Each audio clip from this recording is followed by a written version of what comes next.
మంట ప్రారంభమవుతుంది. ఆ మంటకు ఉపశమనం ఏంటంటే తనకున్నటువంటి అనుకూల మీడియా, దాంతోపాటు వాట్సప్, సోషల్ మీడియాలు, దాంతోపాటు ఇంక రకరకాలైనటువంటి యూట్యూబ్ ఛానల్స్, వీటిని పెట్టి రకరకాలుగా తిప్పి సాయంత్రానికి ఆ మందు ఏంటంటే సరిగ్గా జరగలేదనేటువంటిది రాయించి చూపించి పోస్టింగ్లు చేయించి సంతృప్తిపడి పొనుకొని నిద్రపోయేటువంటిది అలవాటు.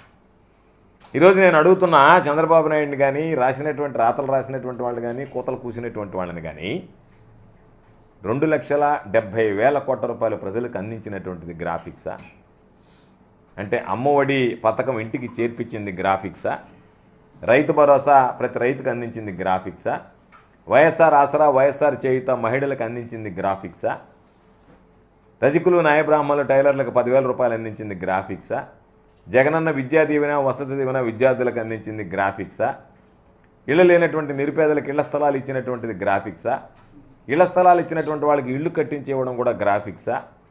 కాబట్టి మీరు ఏదో ఒక విధంగా మీకున్నటువంటి ఆక్రోశం జగన్మోహన్ రెడ్డి గారికి విపరీతంగా జనం వచ్చారనేటువంటి బాధ, దుగ్ధ, ఆందోళన, ఆవేదన, ఆవేశం, ఆక్రందన ఇవన్నీ కలిసి రకరకాలైనటువంటి విమర్శలకి మీరు పూనుకోవడం జరిగింది. అసలు ఈ రాష్ట్రంలో గ్రాఫిక్స్ అనేటువంటి దానికి పేటెంట్ ఎవరికి ఉంది? ఎవరు దాన్ని ప్రమోట్ చేసింది?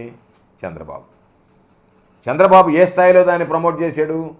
రాజధాని నిర్మాణానికి సంబంధించి ఇంతవరకు రాజధాని పూర్తి చేయకుండానే రాజధాని అద్భుత కట్టడం ఏ విధంగా ఉంటుందనేటువంటి దాన్ని గ్రాఫిక్స్లో చూపించాడు.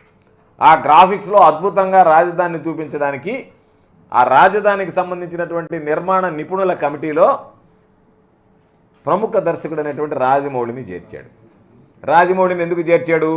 రాజమౌళి బాహుబలిలో బ్రహ్మాండంగా గ్రాఫిక్స్ చూపించాడు కాబట్టి, నువ్వు ఉన్నది లేనట్టుగా చూపించగలిగేటువంటి సినిమా చూపించగలిగాడు కాబట్టి, అదేవిధంగా నువ్వు కట్టినట్టుగా చూపించగలిగేటువంటి విధానాన్ని నువ్వు అవలంబిస్తే బాగుంటుంది, ప్రజలకు గ్రాఫిక్స్ చూపించాలని చెప్పి నీ బుద్ధి, నీకున్నటువంటి ఆలోచన, నీ సంకుచిత మనస్తత్వం చంద్రబాబుది గ్రాఫిక్స్లో చూపించుకొని మురిసిపోవడం, ప్రజలకు గ్రాఫిక్స్లో చూపించి ఆశ పెట్టి ఇదిగో ఈ ఆశలన్నీ తీర్చానని చెప్పి మాట్లాడడం. అటువంటి నీచమైనటువంటి మనస్తత్వం కలిగినటువంటి నువ్వు ప్రతి ఒక్కరూ నీలాగా వ్యవహరిస్తారు అనుకుంటే పొరపాటు కదా. దానికి ఏదో కింద గ్రీన్ మ్యాట్ ఉంది కాబట్టి దానికి సంబంధించినటువంటి గ్రాఫిక్స్ అని కళ్ళు పెట్టుకుని చూస్తే, అక్కడ ఉన్నటువంటి వాస్తవాన్ని గ్రహిస్తే ఏ పత్రిక ఎవ్వరూ కూడా దీనికి స్పందన లేదని కానీ, జనం రాలేదని కానీ, నోటి వెంట మాట రాలేనటువంటి పరిస్థితి.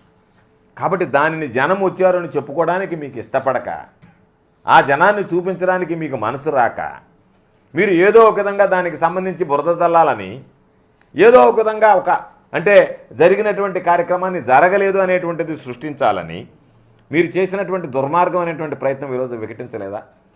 లక్షలాదిగా మందిగా వచ్చినటువంటి జనం ఈరోజు మనం వెళ్ళి చూసామే, మనం చూసినటువంటిది వాస్తవం అయితే పత్రికలు ఈ విధంగా రాశాయంటే మీ పత్రికల క్రెడిబిలిటీ దెబ్బతినదా? చంద్రబాబు నాయుడు అనేటువంటి వాడికి ఎప్పుడూ విలువ లేదు. చంద్రబాబు నాయుడు అనేటువంటి వాడికి ఎప్పుడూ విశ్వసనీయత లేదు. చంద్రబాబు నాయుడు నోటుకుండా నిజం వస్తే ఆశ్చర్యపడాలి, కానీ అబద్ధం వస్తే ఆశ్చర్యపడాల్సినటువంటి అవసరం లేదు. చంద్రబాబు నిద్రలేస్తే మాట్లాడేది, నోరు తెరిస్తే వచ్చేది అబద్ధాలే.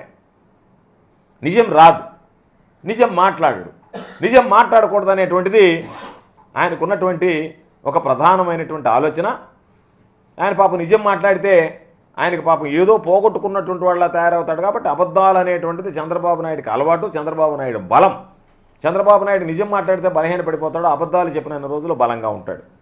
అటువంటి పరిస్థితుల్లో ఈరోజు దాన్ని ఉన్నది లేనట్టుగా చూపించి రకరకాలైనటువంటి పరిస్థితులు చేశారు. నేను మిమ్మల్ని అడుగుతున్నా, 4 సభలు జరిగాయి. ఉత్తరాంధ్రలో సభ జరిగింది, సిద్ధం సభ. తర్వాత ఉత్తర కోస్తాలో సిద్ధం సభ జరిగింది, రాయలసీమలో సిద్ధం సభ జరిగింది.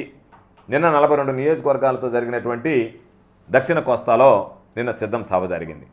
4 సభలు దాదాపుగా 1.5 నెలల నుంచి ప్రజల్లో మమేకమై ప్రజల దగ్గరికి వెళ్ళి జగన్మోహన్ రెడ్డి గారు ఈ విధంగా సిద్ధం సభల ద్వారా తాను ఏమి చేశాడనేటువంటిది చెప్తున్నాడు, ఏమి చేయబోతున్నాం అనేటువంటి దాని మీద కూడా కాస్త స్పష్టత ఇవ్వడం జరిగింది. మేనిఫెస్టో ప్రకటించాల్సి ఉంది ఇంకా.